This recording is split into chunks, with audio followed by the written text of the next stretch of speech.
You've joined us for another deep dive, and this time, well, you've brought a really relevant book to the table. Nick Trenton's The Overthinking Cure. We all know that feeling, right? Being trapped in those endless loops of thought. Absolutely. And our mission here is basically to pull out the most impactful knowledge and, really actionable techniques from this book. We want to help you move from feeling kind of overwhelmed by your thoughts to becoming the master of your own mind. Right. Getting equipped to reduce that stress and anxiety. Max. And Trenton's work, it gives us both a psychological understanding of why we overthink and concrete strategies we can all actually use. What's really encouraging, I think, is the core idea that even if this feels like a super ingrained habit, it absolutely has the potential to be reversed. Okay, so let's get right into it then. Hmm. When we talk about overthinking, what are we really describing? Like, what does it actually mean? Well, in essence, it's that excessive rumination, constantly replaying the past or, worrying endlessly about the future. Trenton points out that often the driving forces are things like fear, insecurity, or even a sort of misconstrued need to feel in control. It's almost paradoxical, isn't it? We think all that mental energy is helping us solve problems or, like, prepare for anything, Yeah, but it often just feels like we're getting more tangled up. that's a really crucial insight. While it feels like you're being proactive, overthinking actually diminishes clarity and significantly ramps up anxiety. It's kind of like revving an engine in neutral, lots of noise, lots of energy, but zero actual progress. Right, going nowhere fast. So how can you tell if you've crossed the line, like from healthy reflection into that overthinking territory? What are some of the red flags? Yeah, Trenton highlights several common signs. These include things like constantly revisiting past conversations or events, obsessively worrying about potential future outcomes, that nagging feeling of needing to second guess even really minor decisions. Yeah, yeah, definitely felt that one. Right. And a really widespread one, trouble falling or staying asleep because Right. your mind just will not quiet down. Yeah. That internal mental chatter, Yeah. classic indicator. That mental noise, yeah, way too familiar. Okay, so one of the fundamental ideas Trenton presents really early on is that our thoughts aren't facts. Can you like elaborate on why that's so important in tackling overthinking? This is absolutely foundational. Just because a thought pops into your mind, a worry, a judgment, a what if scenario, it doesn't automatically make it true or even, helpful. Hmm. This simple yet kind of revolutionary idea is the bedrock of breaking free, Hmm. recognizing the transient nature of mental noise as distinct from objective reality. Creating that separation, that's really the first step in regaining control. Right, detaching a bit. Okay, so we understand what it is, but what's actually happening in our brains when we get caught in these cycles? What's the underlying science? Well, Trenton explores this from an evolutionary standpoint. Our brains are naturally wired to constantly scan for potential danger, right? A mechanism crucial for survival throughout history. Makes sense. But now, in our modern lives, these danger signals can get triggered by, well, emotional risks, anxieties around relationships, career stuff, our self-image, that ancestral threat of being ostracized. Today, that translates into intense anxiety about maybe social media perception or something. Ah, So this constant vigilance leads to persistent worry and stress. and that's where the amygdala, our brain's kind of early warning system, comes into play. Exactly. The amygdala, as the brain's fear center, can sometimes hijack our rational thought processes when we perceive a threat, even if it's not a physical one. It triggers that fight or flight response. Right, even if it's just an email. Precisely. Yeah. And when this happens repeatedly, our brains can essentially get stuck in this state of heightened alert, constantly anticipating the next potential problem. Ugh, sounds incredibly draining. But Trenton also discusses neuroplasticity, our brain's pretty remarkable ability to adapt and change. How does that offer, hope for overcoming this? This is a really empowering aspect, yeah. Neuroplasticity means that the more we engage in overthinking, the stronger those neural pathways become, making it easier and easier to fall into those patterns. But Real flip side. the reverse is also true. Through consistent practice of calm and present moment awareness, we can actually begin to rewire our brains. We can forge new, healthier neural pathways. Now, while the exact time frame varies, studies suggest that consistent daily practice over weeks and months can lead to noticeable shifts. It takes commitment, for sure, but it's definitely achievable. So it's not like a permanent state. That's a really important takeaway. Okay, now let's delve into what initially triggers this overthinking. What are some of the common catalysts? Trenton outlines several key emotional and psychological factors. A big one is the fear of failure or rejection, often closely linked to perfectionism, often unattainable desire for everything to be flawless, a lack of self-trust, a strong need to control situations that are inherently unpredictable, and underlying feelings of low self-esteem can also significantly contribute to these overthinking patterns.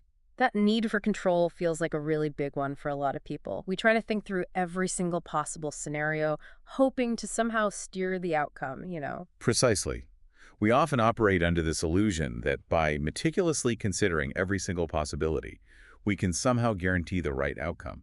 But as Trenton emphasizes, life is just inherently uncertain. Yeah. In this context, overthinking is often less about genuinely solving a problem and more about trying to avoid the discomfort that comes with acknowledging that uncertainty. So a key step then is learning to become more comfortable with that uncertainty and like letting go of the need to have every single detail perfectly planned out. Absolutely. And that naturally leads us right into one of the fundamental strategies Trenton discusses, reframing negative thoughts. So now that we kind of understand what fuels this, let's move on to one of the most powerful ways to start changing it. How we actually relate to those negative thoughts, the technique called reframing. Cognitive reframing, right? It's about altering how we perceive our thoughts, correct? Yeah. Can you give us some like tangible examples of how we can put this into practice? Yeah, Trenton offers some excellent illustrations. Consider the thought, I always mess things up. A reframe perspective could be something like, sometimes things go wrong, and that's okay, I can learn from this experience. Okay. Or instead of that classic worry, what if it goes wrong? Hmm. You consciously shift your focus to, well, what if it goes right? While it might seem simple, this deliberate shift in perspective can truly empower you to view situations with greater objectivity and less ingrained negativity. It's like consciously choosing a different lens to view the same situation through. Yeah. But how do we make this reframing stick? Like make it a consistent habit? Just telling ourselves to think positive often doesn't quite cut it, does it? No, it doesn't. Yeah. Consistency is absolutely crucial. Trenton recommends a daily practice. The first step is just becoming aware of those negative thoughts as they pop up, catching them in the act. Okay. Then you actively question their validity. Ask yourself, is there actual concrete evidence to support this thought? And finally, consciously reframe them into more balanced or even positive alternatives. He also introduces the concept of metacognition. Metacognition. Yeah, think of it as becoming the observer of your own internal dialogue, Mm-hmm. like stepping outside of a movie you're watching to analyze the plot and characters, rather than being completely immersed in the drama. Ah, okay. It creates this crucial distance, allowing for more rational evaluation. You're thinking about your thoughts. Gotcha. So that's the internal cognitive work. But Trenton also provides some really practical, like in the moment techniques to help calm the mind when those thoughts start to spiral. Let's talk about some of those actionable tools we can use right away. Yes, these are your immediate go-to strategies when you feel that overthinking starting to creep in. First, there's box breathing, sometimes called the 4-4-4-4-4 technique. You just inhale deeply for a count of 4, hold your breath for 4, exhale slowly for 4, and then hold again for 4. Repeat that cycle until you feel a sense of calm settling in. Okay. The rhythmic nature of this breathing really helps regulate your nervous system. Yeah, I can see how that focused, deliberate breathing could really anchor you in the present and like disrupt the thought spiral. What's another tool that's readily available? Another highly effective one is the 5-4-3-2-1 sensory exercise. This is fantastic for grounding yourself firmly in the present moment by actively engaging your senses. How does that work? You intentionally identify 5 things you can see around you, then 4 things you can physically feel, like your feet on the floor, the texture of your clothes, then 3 things you can hear, 2 things you can smell, and finally 1 thing you can taste, even if it's just the inside of your mouth. This very deliberately shifts your attention from your internal thoughts to your immediate external surroundings. Yeah, that sounds incredibly grounding. Yeah, like a quick mental reset button. What about the role of journaling? It's often recommended for, general mental well-being. Absolutely. Trenton really emphasizes the benefits of journaling as a valuable tool for externalizing your thoughts, basically getting them out of your head and onto paper or a screen. Right. This physical act of writing can create a sense of distance and often brings much-needed clarity to your worries. He even suggests doing a brain dump before going to bed, just writing down everything that's swirling around in your mind to help quiet those racing thoughts and hopefully promote more restful sleep. A brain dump, I like that. And of course, mindfulness and meditation always come up in this context. How does Trenton approach these? Yes, and Trenton stresses that you don't need to be some, experienced meditator to get the benefits. Even starting with just 5 minutes a day, just consciously focusing on your breath or simply paying non-judgmental attention to the present moment can significantly reduce your reactivity to your thoughts over time. Mm. These practices essentially train your brain to become less easily swept away by those mental spirals. Okay, so these practical tools are really all about intentionally redirecting our focus, right? Away from those spiraling thoughts and back to the present moment, whatever's happening right now. That makes perfect sense. Now, what about those persistent negative thought patterns, those mental loops we sometimes find ourselves totally trapped in? How does Trenton suggest we break free from those? Right. Those repetitive cycles of self-doubt, guilt, worry. Yeah. Trenton offers several effective strategies for disrupting them. One surprisingly helpful technique is to actually label the loop. Give it a name, like the self-doubt spiral or maybe the worry merry-go-round. Huh. This active labeling helps to externalize it. It makes it feel less like an intrinsic part of who you are and more like an external process you can observe and maybe even change. That's an interesting idea. It's like diminishing its power by giving it a name, sort of. What other techniques can we use? Well, interrupting the established pattern with a physical action can be surprisingly effective too.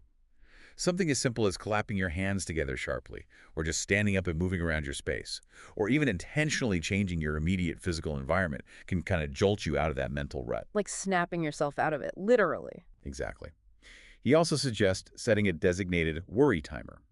You allocate a specific amount of time, say 10 minutes, to actively engage with whatever worries are on your mind. Let yourself worry. But then, when the timer goes off, you consciously decide to shift your focus to something else. A scheduled worry window? That sounds like a really practical way to contain it, actually. It can be. And finally, Trenton touches on the impact of limiting unnecessary decision-making. Just too many choices throughout the day, even seemingly small ones, can contribute to mental fatigue and just fuel overthinking. Decision fatigue. Right. So where possible, try to automate some of those routine decisions like what to wear, what to have for breakfast, stuff like that, just to reduce your overall mental load. The key with all these techniques really is early awareness. The sooner you recognize you've been caught in a loop, the easier it is to interrupt it. Makes sense. Okay, now, a big chunk of overthinking often centers around the past, right? Replaying perceived mistakes, agonizing over old conversations. How does Trenton advise we approach that kind of rumination? Yeah, that's a tough one for many. Trenton emphasizes that when dealing with the past, acceptance is the crucial element, not endless analysis. You simply cannot alter what has already happened. True. So instead of constantly trying to dissect it and find some different outcome that wasn't there, the primary goal is to find a way to make peace with it. He suggests asking yourself two pretty direct questions. Is dwelling on this still serving a useful purpose in my life right now? And is there anything I can realistically do to change what happened? Mm-hmm. If the answer to both of those questions is no, then that's a pretty clear sign that it's time to consciously try and release it. That's a really direct and, yeah, helpful way to look at it. Holding on to something you can't change is just a drain on your present energy, isn't it? Precisely. And he also underscores the importance of forgiveness, both extending forgiveness to yourself for past missteps, which can be really hard, and forgiving others for any perceived wrongdoings. Holding on to resentment or guilt just keeps you chained to the past. Finally, he introduces the concept of narrative shifting, specifically in relation to past events. This involves consciously choosing to reframe the story you tell yourself about what happened. So instead of solely focusing on the failure or the hurt, you actively try to reframe it in a way that highlights any growth, lessons learned, or maybe even a demonstration of your own resilience. Shifting the narrative, that's a powerful idea. It's about actively seeking out the positive takeaways or the learning, rather than just reliving the negative emotions over and over. Okay, so we've explored dealing with the past, but what about the present moment itself? Trenton identifies presence as the key antidote to overthinking. Can you explain why that is? Yeah, Trenton firmly believes that genuine peace of mind is really rooted in the present moment. When your attention is fully engaged in what you are doing right now, your mind simply doesn't have the spare capacity to get tangled up in worries about the future or regrets about the past. It's about fully inhabiting the current moment of your own life. So how do we actively cultivate that sense of presence, especially amidst the, constant busyness and distractions of our daily lives? He offers several practical and accessible suggestions. Practicing single tasking. Consciously focusing on completing one task at a time rather than attempting to juggle multiple things simultaneously can be incredibly helpful. Seems simple, but it's effective. Yeah, harder than it sounds sometimes. Totally. Yeah. Also, intentionally incorporating mindfulness into your routine activities, like paying complete attention to the flavors and textures of your food while you're eating, or consciously noticing the physical sensations of walking as you walk. These small shifts can make a big difference over time. And he also highlights the importance of digital detoxing. Ah, the screens. Exactly. Intentionally reducing your screen time and that habit of mindless scrolling through social media feeds, which can often just fuel feelings of comparison and worry based on what we see online. Ultimately, it's about recognizing that while negative thoughts might still pop up occasionally, you have the power to consciously choose not to give them your energy by deliberately refocusing on the present. It really boils down to being intentional with where we direct our attention, doesn't it? That makes perfect sense. Now, Trenton also discusses how our overall lifestyle choices can significantly influence our tendency to overthink. What are some of those key lifestyle factors we should be mindful of? Yeah, he emphasizes the strong interconnectedness between our physical well-being and our mental state. It's not separate. Adequate sleep is absolutely crucial. A lack of sleep can seriously amplify negative thought patterns and make it much harder to manage overthinking. Definitely feel that after a bad night. Right. Nutrition also plays a vital role. Things like rapid blood sugar fluctuations from, say, sugary snacks or heavily processed foods can negatively impact our mood and mental clarity. Regular physical exercise is also essential. It helps release built-up stress hormones and boosts the production of mood-enhancing endorphins. Yeah, moving. Yep. Even our physical environment has an impact. A cluttered, disorganized space can often mirror a cluttered mental state. So consciously creating calm and organized surroundings can be surprisingly beneficial. And finally, establishing healthy boundaries with people in our lives, our work commitments, our time is absolutely essential to prevent burnout, which is a major trigger for overthinking. Wow, it really highlights how interconnected everything is, doesn't it? Taking care of our basic physical needs directly supports our mental and emotional well-being. Okay, so as we start to incorporate these strategies, Yeah. what does long-term success look like, in overcoming overthinking? Does it ever completely disappear? Well, Trenton suggests that while overthinking might not entirely vanish, I mean, we're human. We think the ultimate goal is more about cultivating mental resilience. This means becoming less reactive when those thoughts do arise and feeling more grounded and secure in your sense of self. Okay, resilience. So what does that involve? Key aspects of building this resilience include actively practicing self-compassion, really treating yourself with the same kindness, and understanding you'd offer a good friend who is struggling. Learning to accept that uncertainty is just an inherent, unavoidable part of life is also crucial. Letting go of that control need again. Exactly. Focusing on making consistent progress rather than striving for some often unrealistic state of absolute perfection is another important piece. Establishing a daily calm routine, maybe it's a brief morning walk, a few minutes of journaling, a short mindfulness practice, or even just taking a moment to acknowledge things you're grateful for that can create a strong, supportive foundation. Mm. And surrounding yourself with supportive individuals, people who tend to bring a sense of calm rather than triggering anxiety, that can also make a significant difference. Remember, resilience isn't really about avoiding stress altogether.